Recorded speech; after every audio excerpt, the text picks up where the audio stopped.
Hello and welcome to my YouTube channel. जैसा कि आपको पता है, हम मैरिज को हमने सीखा इससे पहले। तो उसके बाद हमने मैरिज की डेफिनेशन को समझा, मैरिज के टाइप्स को समझा। देन आफ्टर हमने समझा कि मैरिज इन इंडिया, जिसमें हमने मैरिज इन हिंदूज को समझा। Hindu marriage social system, Hindu marriage system को हमने समझा। और आज हम क्या सीखेंगे? आज हम वो लॉज सीखेंगे जो इंडिया में डेवलप हो गई। इस वीडियो में हम क्या सीखेंगे? इस वीडियो में हम सीखेंगे influence of the laws. Laws क्या बने इंडिया में, किस पे? मैरिज पे। ठीक है, जो इंडिया में लॉज बने हैं, कहां से हमें स्टार्ट करना है? हमें स्टार्ट करना है इंडिपेंडेंस से पहले, कि 1947 से पहले कौन से लॉज बने और उसके बाद कौन से लॉज बने, किस पे? मैरिज पे। और उसकी वजह से क्या क्या चेंजेस आए, उन लॉज को आपको याद रखना है। और उसमें आपको जरूरी क्या सीखना है? The prevention of sati act 1892।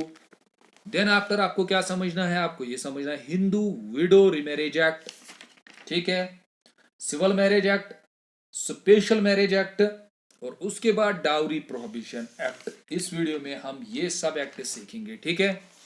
तो हिंदू मैरिज सोशल सिस्टम जो था, उसमें बहुत सारी चीजें अलाउ नहीं थी, और कुछ चीजें जो एक्स्ट्रा में थी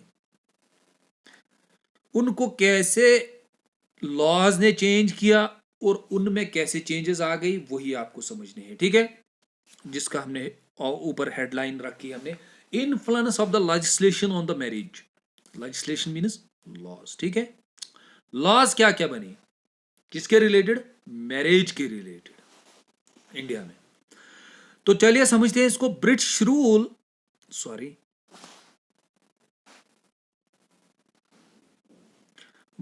rule and after independence. British rule और आफ्टर इंडिपेंडेंस यानी 1947 से पहले, टू ब्रिंग डिजायरेबल चेंज, कुछ लॉज बनाए गए, एक डिजायरेबल मॉडिफिकेशन की जाए, चेंज की जाए in the Hindu marriage system. किस में?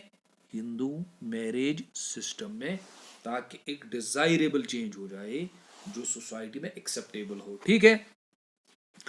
लेकिन चेंज किस किस में? Related to the age, mate selection, number of spouses, breaking up marriage, divorce, remarriage, इन चीजों के रिलेटेड कुछ लॉज बनाए गए, ठीक है। तो चलिए चलते हैं, पहले लॉ को समझते हैं। पहला लॉ क्या था? पहला लॉ जो था वो 1829 में बनाया गया। एक लॉ बनाया गया, the prevention of sati act, कि सती के ऊपर एक लॉ बनाया गया। सती आपको पता है, सती आपको पता होगा। अगर आपको पता नहीं होगा तो उस पर आप एक बेसिक आइडिया याद रखेंगे। अगर दो कपल्स की मैरिज हो जाती हिंदू मैरिज सोशल सिस्टम में, ये मेल ये फीमेल, तो आफ्टर द मैरिज इस मेल की डेथ हो जाएगी, तो जो ये फीमेल है इसको एज ए दुल्हन तैयार किया जाता था दोबारा, और जो इसका अंतिम संस्कार किया जाता था उसी के साथ इसका भी अंतिम संस्कार किया जाता था, यानी इसको भी उसी आग में डाला जाता था, ठीक है। बाय फोर्स या बाय पुश किया जाता था, इसको जिंदा इस आग में डाला जाता था, और इसकी भी इसी के साथ डेथ हो जाती थी, ठीक है। इसी को बोलते हैं सती, ठीक है। सिंपल आइडिया याद रखना। लेकिन सती कैसे डेवलप हो गया, उसके लिए एक आइडिया आपको याद रखना है। हाउ इट वाज डेवलप्ड सोशियोलॉजिकली, हम क्या कहते हैं, सोशियोलॉजिस्ट क्या कहते हैं, कुछ इंडियन सोशियोलॉजिस्ट कहते हैं how it was developed. Sir ये कैसे डेवलप हो गया था? Due to the idea of pativrata. एक कंसेप्ट है जिसे हम बोलते हैं प्रतिव्रता, PATRIVRATYA,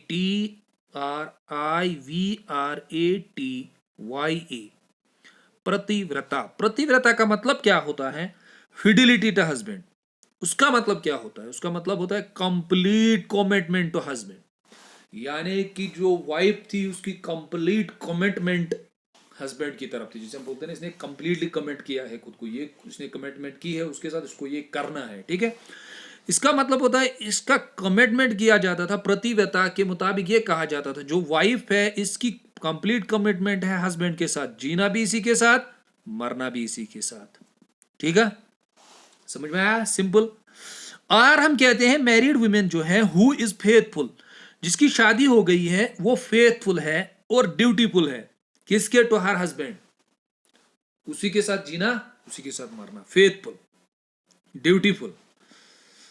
then this leads to the, इसी की वजह से, इस कंसेप्ट की वजह से क्या कंसेप्ट आ गया? This leads to the inhuman practice of sati. जो सती डेवलप हो गया था वो इसी की वजह से हुआ था कि सेंटर में हस्बैंड को रखा गया था और सारे प्रेफरेंसेस, सारे कमिटमेंट्स, वाइफ की ड्यूटीज किसकी ओर थी? हस्बैंड की ओर थी। ठीक है, उसी के साथ जीना, उसी के साथ भी मरना। Widows were often forced to make the, इसको हम संकपाला भी बोलते हैं, याद रखना अगर ये टर्म आएगी। संकपाला का मतलब क्या होता है? संकपाला का मतलब होता है यही कि उनको बाय फोर्स किस में डाला जाता था? उस जो उसका अंतिम संस्कार होता था उस आग में उनको उसको भी बाय फोर्स किया जाता था। To die after the husband, जब उसके हस्बैंड की डेथ हो जाती थी, समवेयर फोर्स्ड, कुछ को फोर्स किया जाता था, पुश किया जाता था, देयर हस्बैंड, उनके हस्बैंड का जो क्या होता था, जो फ्यूनरल होता था, जो उसका अंतिम संस्कार होता था, उसमें उनको फोर्स किया जाता था। ठीक है, ये आपको, अगर आपने, एक मूवी है जो है मुगल पांडे है, मुगल पांडे एक मूवी है, उसमें ये एक शॉट दिखाया जाता है उस मूवी में ही। तो अच्छा, how it was prohibited? Sir इसको प्रोहिबिट कैसे किया गया? अब आप बोलोगे सर आज तो हमें ये कहीं नहीं दिख रहा है, ना हिंदू सोशल सिस्टम में, ना मुस्लिम सिस्टम में, किसी में नहीं दिख रहा है, किसी सोसाइटी में नहीं हम देख रहे हैं, तो इसको फिर बंद कैसे किया गया? तो चलते हैं उसी को समझते हैं। ठीक है, इसको फिर बंद कैसे, यानी प्रोहिबिट इसको कैसे किया गया? एक फेमस जो ब्रह्म समाज है, एक ऑर्गेनाइजेशन बनाई गई थी ड्यूरिंग द इंडिपेंडेंसी, जब इंडिपेंडेंसी चल रही थी, सॉरी बिफोर द इंडिपेंडेंसी से पहले, राजा राम मोहन राय एक स्कॉलर थे इंडिया के, इन्होंने एक ऑर्गेनाइजेशन बनाई थी जिसे हम बोलते हैं ब्रह्म समाज। ठीक है, और राजा राम मोहन राय के कुछ इंपॉर्टेंट पॉइंट्स रखना, याद रखना, इसको हम बोलते हैं father of modern Indian Renaissance. ठीक है, father of modern Indian Renaissance भी बोलते हैं इसको। ठीक है, फादर ऑफ मॉडर्न इंडिया भी इसी को बोलते हैं। तो ये क्या थे, इसने क्या किया? टुक द, याद रखना sir, sorry, Shri Raja Ram Mohan Roy took the cause of women, इसने इस काज को उठाया और क्या किया? Impressed lord William Bentinck's. जो लॉर्ड विलियम बेंटिक्स थे उस वक्त ब्रिटिश गवर्नर जनरल इंडिया के थे, उसको इम्प्रेस किया। इम्प्रेस मीन्स उसको फोर्स किया, प्रेशर किया, क्या करने के लिए? ब्रिंग आउट द लेजिस्लेशन, की कुछ लॉज बनाए जाए। किस पे बनाए जाए? इस सती सिस्टम पे, ताकि इसको क्या किया जाए? प्रोहिबिट किया जाए। ठीक है, और प्रोहिबिटेड द प्रैक्टिस ऑफ सती, और वो इन्फ्लुएंस हो गए, उस पर प्रेशर आ गया और उसने एक्सेप्ट किया इसकी रिकमेंडेशन, उसको, इसकी बातों को एक्सेप्ट किया, और फाइनली लॉर्ड विलियम बेंटिक्स ने क्या बनाया? Act the prevention of sati act 1892, और फाइनली एक्ट बनाया गया कि अब कोई भी सती प्रैक्टिस नहीं कर सकता है। क्यों नहीं कर सकता? इन्होंने क्या कहा?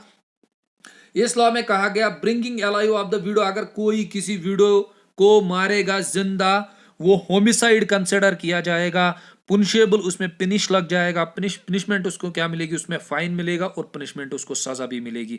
और होमिसाइड का मतलब क्या होता है? उसको होमिसाइड कंसिडर किया जाएगा। होमिसाइड का मतलब होता है, होमिसाइड का मतलब होता है एक पर्सन, जब किलिंग आप है one person by the another, यानी उस टाइम उसको कंसिडर किया जाएगा, उसको किलिंग में पकड़ा जाएगा कि उन्होंने इसकी किलिंग की। ठीक है, तो उसके बाद इसको क्या किया गया? प्रोहिबिट किया गया। एक एक्ट लाया गया जिसका नाम है the prevention of sati act 1829। भूल मत जाओगे, याद रखना, लॉर्ड विलियम बेंटिक्स सर, राजा राम मोहन राय ने ये कंसेप्ट दिया था। ठीक है, देन आफ्टर आपको दूसरा एक्ट क्या याद रखना है? अब इंडिया में, Indian social, Hindu marriage social system में और ये कंसेप्ट था कि जो विडोज थे, जिनकी हस्बैंड की डेथ हो जाती थी, उसके बाद जो वो विडोज थे उनको अलाउड नहीं था कि वो दूसरी मैरिज कर सकते हैं। ठीक है, उनको बैन था। और पॉइंट नंबर सेकंड, उनको अलाउ नहीं था कि वो कुछ और, मतलब जो आम इंसान चीजें एंजॉय करता है वो उसको अलाउड नहीं थी, जैसे उसको वाइट कपड़े ज्यादा पहनने थे। ठीक है, तो एक अलग से रूम उसको दिया जाता था। तो उनकी जो पोजीशन थी वो थोड़ा सा क्या थी उनके ऊपर एक ह्यूमिलेशन होता था, उनके ऊपर एक एक्सप्लॉइटेशन होता था। तो sati after the sati prevention act, sati prevention act के बाद ही, जैसे ये बना 1829 में, 1856 में गवर्नमेंट जो उस वक्त थी, जो ब्रिटिश गवर्नमेंट थी, उन्होंने और एक एक्ट लाया जिसका नाम रखा गया हिंदू विडो रिमैरेज एक्ट 1856। यानी जो विडोज है उनकी रिमैरिज, ये उसके रिलेटेड है। जो विडोज है जिनके हस्बैंड की डेथ हो गई, अब वो सती प्रिवेंशन एक्ट से बच गई, उनकी डेथ नहीं हो रही है, लेकिन अब उनको Hindu marriage social system allow नहीं करता, हिंदू सोशल सिस्टम एलो नहीं करता, वो दोबारा मैरिज कर सकते हैं। लेकिन साथ ही और एक एक्ट लाया गया जिसका नाम रखा गया हिंदू विडो रिमैरिज एक्ट 1856। याद रखना क्यों लाया गया। बट विडोज वेर सब्जेक्टेड, उनके साथ एक्सप्लॉइटेशन होती थी और ह्यूमिलेशन होती थी। टू सेव वुमेन्स को बचाना फ्रॉम सच एंड जो इनकी ये पोजीशन थी, खराब पोजीशन थी, उससे बचाने के लिए लीडिंग सोशल रिफॉर्मर, इस टाइम भी एक लीडिंग सोशल रिफॉर्मर थे जो इंडिया के थे, जिनको हम बोलते हैं पंडित ईश्वर चंद्र विद्यासागर। याद रखना, पंडित ईश्वर चंद्र विद्यासागर जो थे, इन्होंने क्या किया, इन्होंने सॉरी 1 सेकंड, नेक्स्ट स्लाइड पे चलते हैं। इन्होंने क्या किया, पंडित ईश्वर चंद्र विद्यासागर, इसने broad pressure on the government, British government पे इन्होंने प्रेशर किया, उनको रिकमेंड किया टू मेक कि आप बनाइए legal provisions for window remarriage, कि आप प्रोविजंस लॉज बनाइए ताकि जो विडोज हैं वो किस में जाए, री मैरिज। री का मतलब होता है दोबारा, वो मैरिज का मतलब वो दोबारा से मैरिज करे, जिसके हस्बैंड की डेथ हो चुकी है वो दोबारा से मैरिज करे, उसी को बोलते हैं री मैरिज। समझ आई बात। एंड फाइनली फिर क्या हुआ, finally the widow remarriage act पास हो गया, 1856 वाज पास्ड, और उसके तहत अब एलो किया गया, विडो क्या कर सकते हैं, विडो रिमैरिज के लिए जा सकते हैं, वो दोबारा से मैरिज कर सकते हैं और तीसरी बार भी मैरिज कर सकते हैं। आप बोलोगे सर ये एक्ट क्यों आया, सिंपली आपको ये एक्ट क्यों आया, क्योंकि हिंदू सोशल सिस्टम जो था वो एलो नहीं कर रहा था, किसके लिए, विडो रिमैरिज के लिए वो एलो नहीं कर रहा था। सो दैट इज व्हाई फिर क्या लाया गया, widow remarriage act 1856 was passed. Pass किसने किया, लेकिन ब्रिटिश गवर्नमेंट ने किया पास, लेकिन किसने प्रेशर किया इंडिया के, ईश्वर चंद्र विद्यासागर का इसका मेन कंट्रीब्यूशन। अगर ये आएगा तो ये याद रखना, नाम भी मत भूल जाना। सती प्रिवेंशन में किसका है, राजा राम मोहन राय का मेन कंट्रीब्यूशन। उसके बाद आया civil marriage act 1872। This legislation made Hindu marriage as a civil marriage. अच्छा, मैरिज जो थी वो within the religion allowed की जाती थी, सिविल मैरिजेस नहीं अलाउड थे, यानी civil marriage court marriage allowed नहीं था। फिर और एक एक्ट लाया गया जिसका नाम रखा गया द सिविल मैरिज एक्ट, इसका नाम रखा गया सिविल मैरिज एक्ट, 1872 में आया। और इस एक्ट के तहत हिंदू मैरिज को क्या रखा गया, सिविल मैरिज। सिविल मैरिज का मतलब अब यहाँ कोर्ट मैरिज भी हो सकती है, किन में हो सकती है, हिंदूज में, हिंदू सोशल सिस्टम में कोर्ट मैरिजेस भी हो सकते हैं, अगर कोई चाहता है तो वो कोर्ट में भी मैरिज कर सकता है, ठीक है। और प्रोवाइड परमिजेबल, ये परमिशन इनको देता है टू इंटरकास्ट मैरिजेस भी इसने अलाउ किया कि आप इंटरकास्ट में भी जा सकते हो, इंटर रिलीजन भी जा सकते हो मैरिज के लिए, आर इवन रिकॉग्नाइज्ड, वो भी रिकॉग्नाइज्ड है, ठीक है। अब भी अगर आप स्टेटस देखोगे इंडियन सोसाइटी में, हिंदू जो सोशल सिस्टम है, हिंदू कम्युनिटी जो है, उनमें कौन सी मैरिज अलाउड है, रिलीजियस मैरिजेस भी वो करते हैं, वो भी अलाउड है according to the religious rituals. अगर कोई उनमें चाहता है कि कोर्ट मैरिज, वो भी जा सकता है कोर्ट मैरिज के लिए, ठीक है। मुस्लिम्स में आप इंडिया में देखोगे वो मैरिजेस करते हैं according to their religion rituals, उसमें भी अगर वो चाहते हैं कोर्ट मैरिज, वो कोर्ट मैरिज भी जा सकता है, कि यानी कि अलो करता है उनको कॉन्स्टिट्यूशन अलो करता है कि वो सिविल मैरिज के भी लिए जा सकते हैं, ठीक है। तो इसको हम बोलते हैं the civil marriage act 18, civil marriage act means court marriage, ठीक है, याद रखना। अच्छा, दिस एक्ट वाज रिपील्ड, इस एक्ट को रिपील्ड किया गया, विड्रा किया गया। फिर और एक एक्ट लाया गया जिसका नाम रखा गया स्पेशल मैरिज एक्ट 1954। तो इसका मतलब ये एक्ट कब बना है, आजादी के बाद बना है ये। द प्रैक्टिस, ये प्रैक्टिस जो the parties interested in the marriage, जो भी पार्टी इंटरेस्ट है मैरिज में, एक पार्टी फीमेल के, एक मेल के, इनके पेरेंट्स, इनकी family in the marriage registration marriage, अगर वो कोई चाहता है, the party is interested in the marriage registered, वो रजिस्टर्ड मैरिज करना चाहते हैं, यानी कि सिविल मैरिज करना चाहते हैं, उनको नोटिफाई करना है द मैरिज ऑफिसर, जो मैरिज ऑफिसर है, एटलीस्ट 1 मंथ, कब, 1 मंथ से पहले, before the date of marriage, उसको क्या करना है, इन्फॉर्म करना है, ठीक है।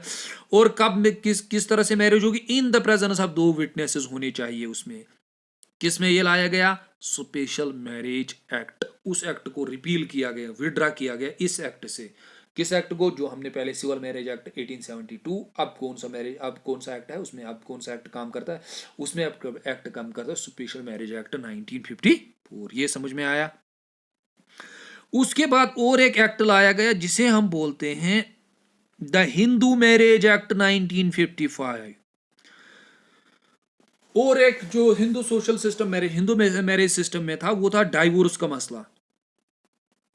क्यों इसमें ज्यादा अलो नहीं किया जाता था डाइवोर्स? क्योंकि हिंदू मैरिज को सैक्रेडमेंट, मैंने पहले ही कहा था, स्पिरिचुअल ड्यूटी है ये आपकी, रिलीजियस ड्यूटी है आपकी, ये धर्म है आपका, ड्यूटी आपकी रिलीजियस की मैरिज की। तो उसमें ज्यादा डाइवोर्स के चांसेस नहीं होते थे, डाइवोर्स एलो ज्यादा नहीं किया जाता था। तो उसको, उस इशू को एड्रेस करने के लिए और एक एक्ट लाया गया जिसका नाम रखा था हिंदू मैरिज एक्ट 1955। और ये मैं आपको क्या पढ़ाऊंगा, डाइवोर्स में अलग से पढ़ाऊंगा, ठीक है, याद रखना। लेकिन इसमें एक point, provides judicial separation, judicially आप अलग अलग जा सकते हो, यानी कि एक मेल और फीमेल जुडिशियली, यानी कोर्ट से वो कोर्ट में केस ले सकते हो और अलग हो सकते हैं, ठीक है। सेपरेशन अलग, यानी कि डाइवोर्स ये अलो करता है, इसमें 13 सेक्शन है, याद रखना। हिंदू मैरिज एक्ट 1955 क्या करता है, ये अलो करता है, ये रिलेटेड टू डाइवोर्स है, इतना याद रखना बस, बाकी आपको खुद ही आ जाएगा, ठीक है। उसके बाद हमें क्या समझना है, उसके बाद हमें समझना है डाउरी प्रोहिबिशन एक्ट। और ये वाला जो एक्ट है, प्रीवियस वाला एक्ट, ये मैं आपको कहां पढ़ाऊंगा, ये मैं आपको डाइवोर्स में पढ़ाऊंगा अच्छे से, इसमें कौन कौन से सेक्शन है। नाउ अब हमें क्या समझना, डाउरी प्रोहिबिशन एक्ट 1961, इसको भूल मत जाना, याद रखना 1961 पहले इसको बनाया गया। डाउरी का मसला था सिर्फ 1961, यानी कि आफ्टर इंडिपेंडेंस ये आया है। तो डाउरी का मतलब होता है एनी प्रॉपर्टी, कोई भी property or valuable security given, जो दी जाती है किसको, मैरिज के टाइम पे, ठीक है, लड़की को या लड़के को दिया जाता है, उसको क्या बोला जाता है, उसको डाउरी बोला जाता है, ठीक है। तो इसको प्रोहिबिट क्यों किया गया, इसीलिए तो प्रोहिबिट किया होगा ना, क्योंकि इसका बड़ा मसला होगा सोसाइटी में, जब ये एक्सेस से ज्यादा, यानी ज्यादा एक्सेस करता है, सोसाइटी में ज्यादा बढ़ रहा है, उसकी वजह से प्रॉब्लम्स हो रही है, सोसाइटी पे नेगेटिव इंपैक्ट्स हो रहे हैं, तभी तो इसको प्रॉफिट किया जाएगा, सॉरी प्रोहिबिट किया जाएगा। तो इसको डाउरी प्रोहिबिशन एक्ट जो है 1961 है, इसको क्या किया गया, एक्ट प्रोहिबिटेड द डाउरी, इसके तहत डाउरी को क्या किया गया, प्रोहिबिट किया गया। इट परमिट्स एक्सचेंज, लेकिन अंडर दिस एक्ट कितना अलाउ किया जाता है, it permits exchange of gift not more than 2000 से ज्यादा गिफ्ट एक्सचेंज नहीं हो सकते हैं, ठीक है। मैरिजेस में कुछ गिफ्ट्स भी लाते हैं, 2000 से ज्यादा गिफ्ट एक्सचेंज नहीं होना चाहिए, ठीक है, जो आप किसी को भी देंगे, ब्राइड को देंगे या ग्रूम को देंगे। इसके अंदर पनिशमेंट कितना रखा गया, penalty for 6 months and imprisonment, और जेल लगेगी, और फाइन अप टू 5000, ये 5000 तक, ठीक है, पहले 1961। लेकिन एक्ट को अमेंड किया गया 1986 में। अमेंड मतलब याद रखना चेंज, इसमें तरमीम की गई, कब तरमीम की गई, 1986 में इसमें चेंजेस लाए गए, कुछ कुछ टर्म्स किए गए। क्या किया गया, prohibited given or taking of dowry, इसमें प्रोहिबिट रखा गया लेना या देना, दोनों को आप ना ले सकते हैं और ना दे सकते हैं, ठीक है। इधर डायरेक्टली या इनडायरेक्टली, चाहे आप डायरेक्टली दे या इनडायरेक्टली दे, ठीक है। बाय एनी पार्टी, कोई भी पार्टी दे, or the parents of either side, parents of either side बोन से, ना हज लड़के के पेरेंट्स दे सकते हैं ना लड़की के पेरेंट्स दे सकते हैं, हाँ। डायरेक्टली या इनडायरेक्टली, आप डायरेक्टली पैसा दोगे, इनडायरेक्टली मतलब आप कुछ मटेरियल उसके साथ दोगे, ठीक है। इधर साइड, कोई किसी भी साइड से, at the time of marriage, marriage के टाइम पे, ठीक है, इसको प्रोहिबिट किया गया, ये अलाउड नहीं है, ठीक है। इसमें पनिशमेंट क्या रखा गया, 1860 में रखा गया पनिशमेंट 5 साल तक इम्प्रिजनमेंट, 5 साल की जेल और फाइन 15,000 तक, ठीक है। कुछ डेटा देखते हैं, फाइनल टच की ओर बढ़ते हैं इस वीडियो के। तो कुछ डेटा देखते हैं कि डाउरी पे कुछ डेटा यहाँ आप याद रखेंगे। डेटा 2019 में कितने डाउरी केसेस आ गए इंडिया में, 7115 केसेस आ गए। रिपोर्टेड 6000, अच्छा। उसके बाद 2023 by the times of India, किसने रिपोर्ट किया है, 6, यानी कि 6 को रिपोर्ट किया 2023 को, बाय किसको, टाइम्स ऑफ इंडिया ने ये रिपोर्ट दिया है। According to the national crime report bureau, ठीक है, एनसीआरबी जिसे हम बोलते हैं, नेशनल क्राइम रिपोर्ट ब्यूरो के मुताबिक इन 2022 में cases reported under the dowry prohibition act, इस एक्ट के तहत कितने केसेस आए 2021 में 1709 6 केसेस आ गए, ठीक है, 1796 केसेस आ गए। और 2022 में कितने आ गए, 1844 केसेस, हाँ ठीक है, 1844 केसेस आ गए 2022 में, ठीक है। ठीक है बेटा, समझ में आया। डेटा थोड़ा याद रखना, क्योंकि डेटा से भी क्वेश्चन पूछे जाते हैं, इन पे भरोसा नहीं है, एसएसबी से, एसएसबी पे कोई भरोसा नहीं है, ठीक है। और state with the highest dowry cases, ये भी याद रखना।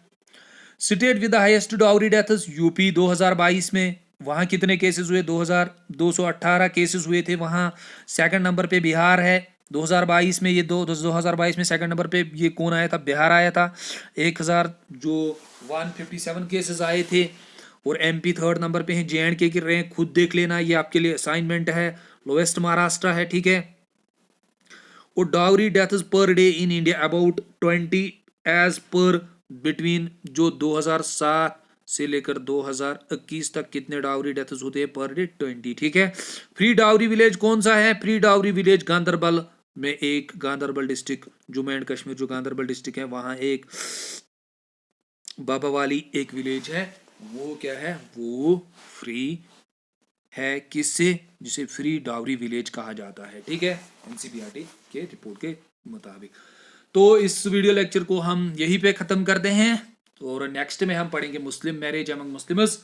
तो आप सभी बच्चों से गुजारिश है कि इस चैनल को शेयर कीजिए, इस चैनल को सब्सक्राइब कीजिए। अगर आपने सब्सक्राइब नहीं किया है तो प्लीज़ चैनल को सब्सक्राइब कीजिए। अगर आपको लग रहा है कि आपको इस चैनल से कुछ अच्छा सीखने को मिल रहा है, कुछ सीख रहे हैं, कुछ अच्छा कंटेंट मिल रहा है आपको, तो प्लीज़ चैनल को सब्सक्राइब कीजिए। अगर आप कुछ सीख रहे हैं इस चैनल से, कुछ भी सीख रहे हैं, लग रहा है आपको फ़ायदा मिल रहा है इस चैनल से, तो चैनल को सब्सक्राइब कीजिए और वीडियोस पे कमेंट्स कीजिए, ठीक है, क्योंकि कमेंट से एक मोटिवेशन आपके अंदर आती है। और शुक्रिया, thanks to all of you.